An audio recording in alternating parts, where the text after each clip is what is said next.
যারা tourist visa নিয়ে মালয়েশিয়ায় ঘুরতে যেতে চাচ্ছেন অথবা অনেকেই আছেন যারা ইউরোপ কিংবা আমেরিকার জন্য আপনার পাসপোর্টটাকে একটু হেভি বানাতে চাচ্ছেন, তাদের জন্য কিন্তু মালয়েশিয়ার tourist visa is the best option. এর কারণ হচ্ছে মালয়েশিয়াকে বলা হয় এশিয়ার ইউরোপ। সো সাধারণত বাংলাদেশিদের জন্য মালয়েশিয়ার ভিসা আগে অনেক বেশি কড়াকড়ি থাকলেও বর্তমান সময়ে কিন্তু খুবই সহজে মালয়েশিয়ার ভিসাটা পাওয়া যাচ্ছে এবং আপনার কিন্তু কোনো প্রকার এমবাসি ইন্টারভিউ বা কোনো ধরনের কোনো ঝামেলা পোহাতে হচ্ছে না। আপনি যেখানেই থাকেন আপনি অনলাইনের মাধ্যমে আপনার মালয়েশিয়ার ট্যুরিস্ট ভিসাটা কিন্তু গেইন করতে পারেন, নিতে পারেন। ওকে, সো আজকের ভিডিওটার যে মূল উদ্দেশ্য সেটা হচ্ছে মালয়েশিয়ার ট্যুরিস্ট ভিসার জন্য কি কি রিকোয়ারমেন্ট আছে, আপনার কি কি ডকুমেন্ট প্রোভাইড করতে হবে সেই বিষয়ে আজকের তথ্য দিব।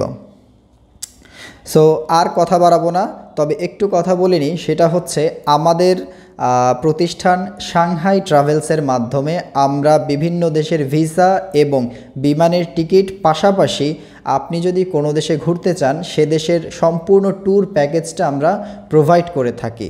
সো এ বিষয়ে যদি আপনি আগ্রহী হয়ে থাকেন আমাদের ডেসক্রিপশানে দেওয়া নাম্বারটিতে যোগাযোগ করতে পারেন।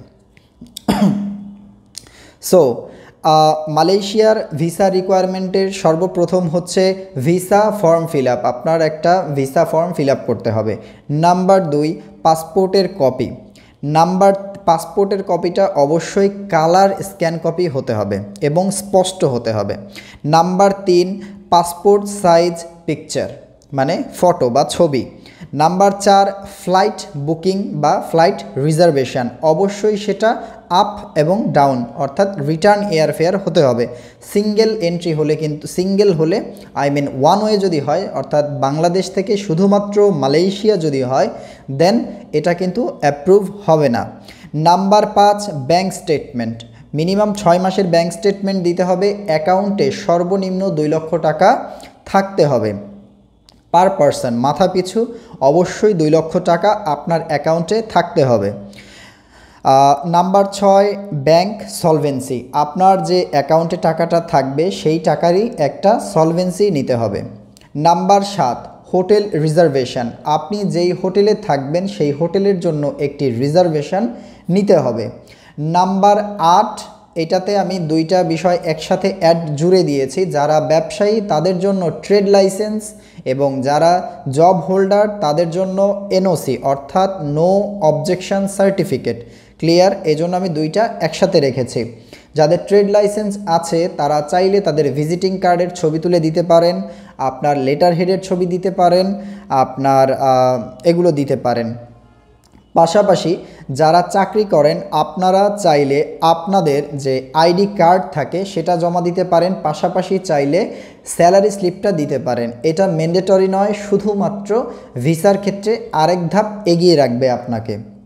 এবং last but not the least, সেটা হচ্ছে ম্যারেজ সার্টিফিকেট। আপনি যদি আপনার ওয়াইফ নিয়ে ভ্রমণ করেন দেন ডেফিনেটলি আপনার ম্যারেজ সার্টিফিকেটটা জমা দিতে হবে ওই অ্যাপ্লিকেশানের সাথে। সো এই ছিল মালয়েশিয়ার ভিসার রিকোয়ারমেন্ট। সো এই ডকুমেন্টগুলো যদি আপনি সঠিকভাবে রেডি করে মালয়েশিয়ার যে ইমিগ্রেশন অফিস আছে সেই ওয়েবসাইটে যদি আপলোড করতে পারেন ইনশাল্লাহ আপনার ভিসাটা রিজেক্ট হবে না। এবং পাশাপাশি আপনাদের যারা এই পর্যন্ত ভিডিওটা দেখেছেন বা আমাদের সাবস্ক্রাইবার যারা আছেন বা আমাদের ফেসবুক পেজে যারা ফলো করেন, ফর দ্যাম একটা এক্সট্রা বোনাস বলে দিচ্ছি, দ্যাট ইজ আপনার যদি প্রিভিয়াস কোনো দেশ ভ্রমণ করা থাকে দেন আপনি সেটাও জমা দিতে পারেন অ্যাজ এ সাপোর্টিং ডকুমেন্ট হিসেবে। ওকে, সো আমাদের মাধ্যমে আপনি যদি মনে করে থাকেন যে আপনার জন্য একটু ঝামেলা মনে হয় সেক্ষেত্রে আপনি চাইলে আমাদের মাধ্যমেও আপনি আপনার মালয়েশিয়ার ট্যুরিস্ট ভিসাটা করাতে পারেন। আমরা মালয়েশিয়ার ট্যুরিস্ট ভিসার জন্য নিচ্ছি মাত্র 7,000 টাকা। এবং কারো যদি এ সকল ডকুমেন্ট না থেকে থাকে সেক্ষেত্রে শুধুমাত্র পাসপোর্ট এবং আপনার ছবি দিয়েও ভিসা করা সম্ভব। সেক্ষেত্রে আপনার পে করতে হচ্ছে 17,000 টাকা। যদি সকল ডকুমেন্ট দেন সেক্ষেত্রে হচ্ছে 7,000 টাকা, আর যদি শুধুমাত্র পাসপোর্ট এবং ছবি দেন সেক্ষেত্রে 17,000 টাকা। সো যদি আপনি আগ্রহী থাকেন দেন আমাদের ডেসক্রিপশানে আমাদের ফোন নম্বর দেওয়া আছে, যোগাযোগ করতে পারেন।